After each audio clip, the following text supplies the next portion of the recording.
Nama saya Fabian Vici, absen saya nomor 9, saya berperan sebagai raja. Perkenalkan, nama saya Rizky Wirataruna, absen saya 30, saya sebagai pengawal. Saya Cinta Ramadhani, absen 6, saya berperan sebagai Putri Kuning.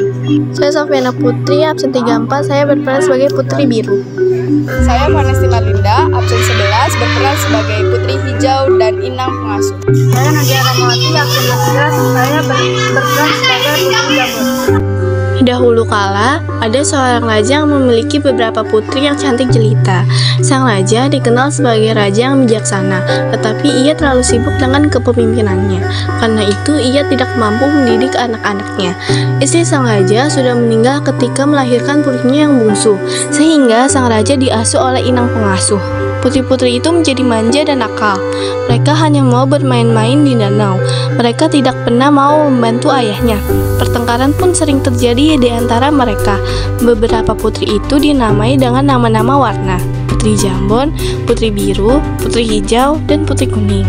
Meskipun kecantikan mereka hampir sama, tapi si bungsu atau Putri Kuning sedikit berbeda. Dia tak terlihat manja dan nakal. Sebaliknya, ia selalu riang dan tersenyum kepada siapapun. Ia lebih suka berpergian dengan inang pengasuhnya dibanding dengan kakak-kakaknya. Pada suatu hari, ketika raja hendak pergi jauh, dia mengumpulkan semua putri-putrinya. Ayah akan pergi sangat jauh dan lama. Buatan apakah yang kalian inginkan? Aku ingin perhiasan yang mahal. Aku ingin kain sutra yang bernilai tinggi. Aku ingin kalung permata yang indah. Aku hanya ingin ayah kembali dengan selamat. Cukup baik perkataanmu. Baiklah, ayah akan pulang dengan selamat dan akan membawakan buah tangan yang kalian inginkan. Selama sang raja pergi, para putrinya semakin nakal dan malas. Mereka sering membentak inang pengasuh, dan pelayanan agak menuruti mereka karena sibuk menuruti permintaan putri yang rewel itu. Pelayan tak sempat membersihkan taman istana. Melihat ini, Putri Kuning sangat sedih karena taman merupakan tempat kesayangan ayahnya. Tanpa ragu, Putri Kuning mengambil sapu dan mulai membersihkan taman tersebut. Jangan Tuan Putri, biar saya saja yang membersihkan ini. Tidak apa-apa, biar aku saja. Daun-daun kering dirontokkan, rumput liar dicabutnya, dan dahan-dahan pohon dipangkasnya hingga rapi. Semula inang pengasuh melarangnya, namun Putri Kuning tetap bersikeras mengerjakannya. Kakak-kakak Putri Kuning yang melihat adiknya menyapu tertawa dengan keras. Maka kita punya pelayan baru. Hai pelayan. Kalian sudah sangat keterlaluan. Begitulah yang terjadi setiap hari sampai ayah mereka pulang. Ketika sang raja kembali ke istana, ketiga putrinya masih bermain di danau. Sementara Putri Kuning sedang merangkai bunga di taman istana. Mengetahui hal itu, raja menjadi sangat sedih. Aku yang baik hati, ayah hanya bisa memberikan batu hijau ini. Tidak bisa selain warna batu hijau warna kuning yang seperti yang kau inginkan. Tidak mengapa ya, batu hijau ini pun cantik, lihatlah sekilas dengan bajuku. Keesokan harinya, Putri Hijau melihat Putri Kuning memakai kalung barunya. Hai adikku, bagus sekali kalungmu. Seharusnya aku yang memiliki kalung itu.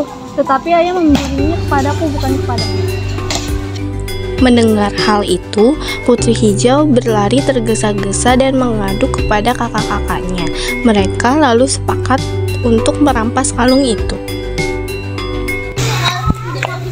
Kak, seharusnya kalung itu milikku. Kalung apa yang kamu maksud? Kalung yang dimiliki Kemuning. Mari kita rampas kalau begitu. Tak lama kemudian, mereka memukul kepala Kemuning. Tak disangka pukulan tersebut membuat Putri Kuning meninggal.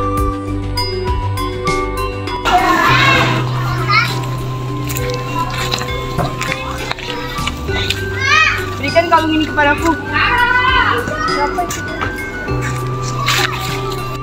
Mereka ramai-ramai membawa Putri Kuning lalu menguburnya di taman sana. Putri Hijau ikut mengubur kalung batu hijau itu karena ia tak menginginkan lagi.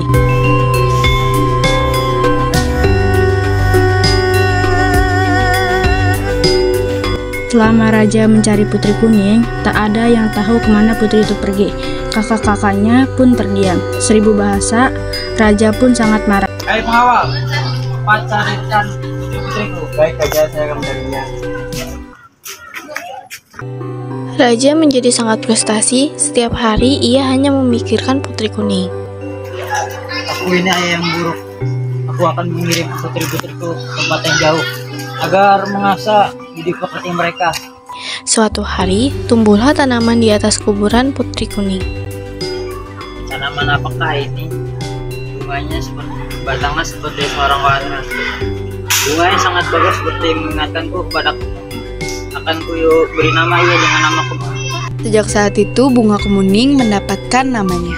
Bahkan bunga-bunga kemuning itu bisa digunakan untuk mengharumkan rambut.